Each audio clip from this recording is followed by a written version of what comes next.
बलूचिस्तान और कश्मीर में एलओसी दो मोर्चों पर लड़ने में समर्थ नहीं है पाकिस्तानी आर्मी। शहबाज और मुनीर को पाक एक्सपर्ट की चेतावनी। पाकिस्तान के बलूचिस्तान प्रांत में बीते कुछ महीनों में हालात तेजी से बदले हैं। प्रांत के कई इलाकों में हिंसा की वारदातें हुई हैं। खासतौर से पाक सेना को यह निशाना बनाया गया है। कई इलाकों के विद्रोही गुटों के नियंत्रण में चले जाने का दावा किया जा रहा है। हाल में जाफर एक्सप्रेस ट्रेन के हाईजैक होने और नौशकी में सेना के काफिले पर हमले ने साफ कर दिया कि बलूचिस्तान में पाकिस्तान के हाथ से चीजें निकल रही हैं। पाकिस्तान में बलूचिस्तान पर नियंत्रण के लिए सैन्य ऑपरेशन पर जोर दिया जा रहा है। हालांकि पाक सेना के लिए ये आसान नहीं है। इंडियन बॉर्डर पर पहले ही पाक सेना की बड़ी चुनौती है। ऐसे में दो फ्रंट पर लड़ना पाकिस्तानी फौज के लिए मुश्किल हो सकता है। द प्रिंट की रिपोर्ट के मुताबिक पाकिस्तान का खबर पख्तूनख्वा 101,741 वर्ग किलोमीटर और बलूचिस्तान 347 190 वर्ग किलोमीटर में फैला हुआ है। एक अध्ययन के अनुसार पाकिस्तान ने 2009 से 2010 के अपने अभियानों के दौरान करीब 1,40,000 सैनिक और फ्रंटियर कोर से जवान इन सूबों में तैनात किए थे। दूसरी ओर कश्मीर में नियंत्रण रेखा एलओसी पर घुसपैठ रोकने के लिए भारत करीब 3,20,000 सैनिकों को तैनात करता है, जबकि जम्मू और कश्मीर का क्षेत्रफल 42,241 वर्ग मीटर है, जो खैबर पख्तूनख्वा से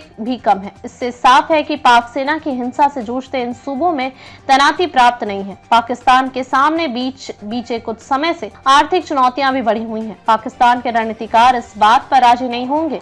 ऐसे में आर्थिक संकट का सामना करे पाकिस्तान को रक्षा खर्च बढ़ाना पड़ सकता है, जो उसके लिए एक नई तरह की चुनौती पैदा करेगा। ऐसे में एक्सपर्ट मान रहे हैं कि शहबाज शरीफ की सरकार आर्मी चीफ असीम मुनीर की चुनौती बढ़ने वाली है। पाकिस्तान के पत्रकार इम्तियाज बलोच का कहना है कि बलूचिस्तान की सड़कों के बड़े हिस्से पर या तो विद्रोहियों या डाकुओं का कब्जा है।